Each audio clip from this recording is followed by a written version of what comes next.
What's up? Okay, here we go with chapter 10, Isaiah chapter 10, because 9, that was a doozy, right? But this is the really good one. This was the one I really wanted you guys to hear, and my ADD/procrastination brain just like, that's what happens. All right, Isaiah chapter 10. What sorrow awaits the unjust judges and those who issue unfair laws. They deprive the poor of justice and deny the rights of the needy among my people. They prey on widows and take advantage of orphans. What will you do when I punish you and send disaster upon you from a distant land? To whom will you turn to for help? Monitoring spirits. To whom will you turn for help? Where will your treasures be safe? You will stumble along as prisoners or lie among the dead. But even then, the Lord's anger will not be satisfied. His fist is still poised to strike. Judgment against Assyria. What sorrow awaits Assyria, the rod of my anger? I use it as a club to express my anger. I am sending Assyria against a godless nation, against a people with whom I am angry. Assyria will plunder them, trampling them like dirt beneath its feet. But the king of Assyria will not understand that he is my tool. His mind does not work that way. His plan is simply to destroy, to cut down nation after nation. He will say, each of my princes will soon be a king. We destroyed Calno just as we did Carchemish. Hamath fell before us as Arpad did, and we destroyed Samaria just as we did Damascus. Yes, we have finished off many a kingdom whose gods were greater than those in Jerusalem and Samaria. So we will defeat Jerusalem and her gods, just as we destroyed Samaria and with hers. After the Lord has used the king of Assyria to accomplish his purposes on Mount Zion and in Jerusalem, he will turn against the king of Assyria and punish him. For he is proud and arrogant. He boasts.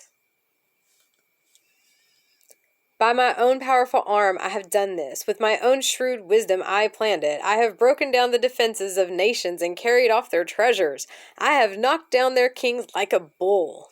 Did you? Did you do all that all by yourself, huh? You came up with that plan all by yourself? Executed it all on your own, did you?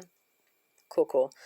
I have robbed their nests of riches and gathered up kingdoms as a farmer gathers eggs.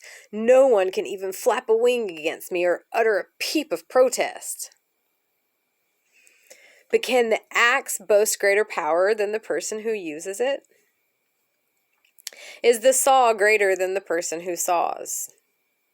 Can a rod strike unless a hand moves it?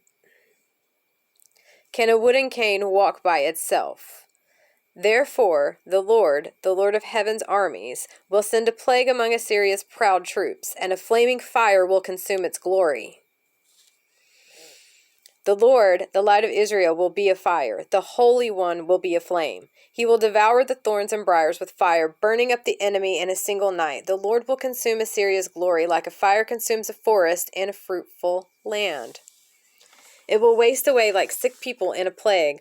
Of all that glorious forest, only a few trees will survive, so few that a child could count them. I mean,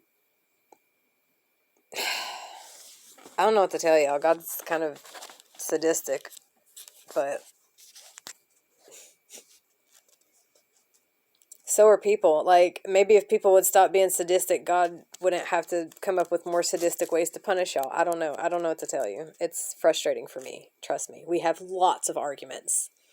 I am not a happy wife. Hope for the Lord's people. Calm down. In that day, the remnant left in Israel, the survivors in the house of Jacob, will no longer depend on allies who seek to destroy them, but they will faithfully trust the Lord, the Holy One of Israel. A remnant will return. Yes, the remnant of Jacob will return to the mighty God. But though the people of Israel are as numerous as the sand of the seashore, only a remnant of them will return. I apologize if I seem far too giggly to be reading serious Bible stories. It's just that I am surrounded by lots of energies, and I just got the company of a very, very, very funny energy. And so, yeah, I'm being initiated, I guess. I don't know. They're seeing if they can try to make me break character and laugh, which they're succeeding because I'm not really an actor. So I don't know what to tell you. I'm just me. Wow. Okay.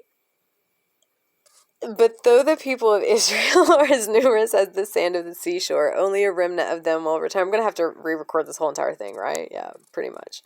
The Lord has rightly decided to destroy his people. That's not good. Yes, the Lord of heaven's armies, has already decided to destroy the entire land. So this is what the Lord of heaven's army says. O my people in Zion, do not be afraid of the Assyrians when they oppress you with rod and club, as the Egyptians did long ago. In a little while my anger against you will end, and then my anger will rise up to destroy them instead. I think that's kind of how I survived my whole life. Like, God was just like bullying me to toughen me up, you know, like a 1980s dad.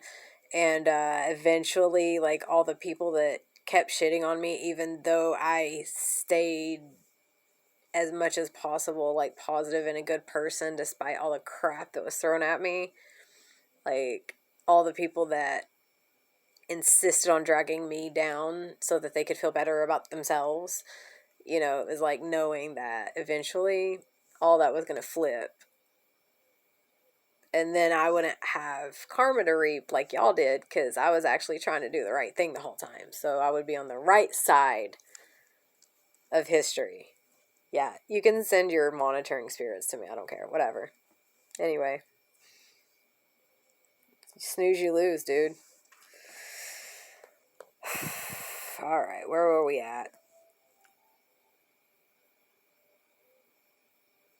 The Lord of Heaven's armies will lash them with his whip, as he did when Gideon triumphed over the Midianites at the rock of Oreb, or when the Lord's staff was raised to drown the Egyptian army in the sea. In that day the Lord will end the bondage of his people. He will break the yoke of slavery and lift it from their shoulders. That's what this is about. We are here to end slavery. Slavery didn't end with the Emancipation Proclamation, okay? It's still happening right now, today.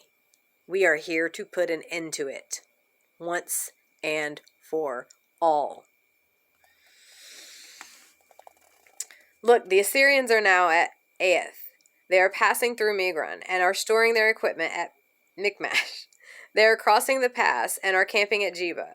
Fear strikes the town of Ramah. All the people of Gibeah, the hometown of Saul, are running for their lives. Scream in terror, you people of Gallim. Shout out a warning to Laisha? Laisha? It's kind of a pretty name. Oh, poor Anathoth. There go the people of Madmenah, all fleeing. The citizens of Jebim are trying to hide. The enemy stops at Nob for the rest of that day. He shakes his fist at beautiful Mount Zion, the mountain of Jerusalem. But look, the Lord of heaven's armies, will chop down the mighty tree of Assyria with great power. He will cut down the proud. The lofty tree will be brought down. He will cut down the forest trees with an axe. Lebanon will fall to the mighty one. So, like, basically just don't be a tool, you know?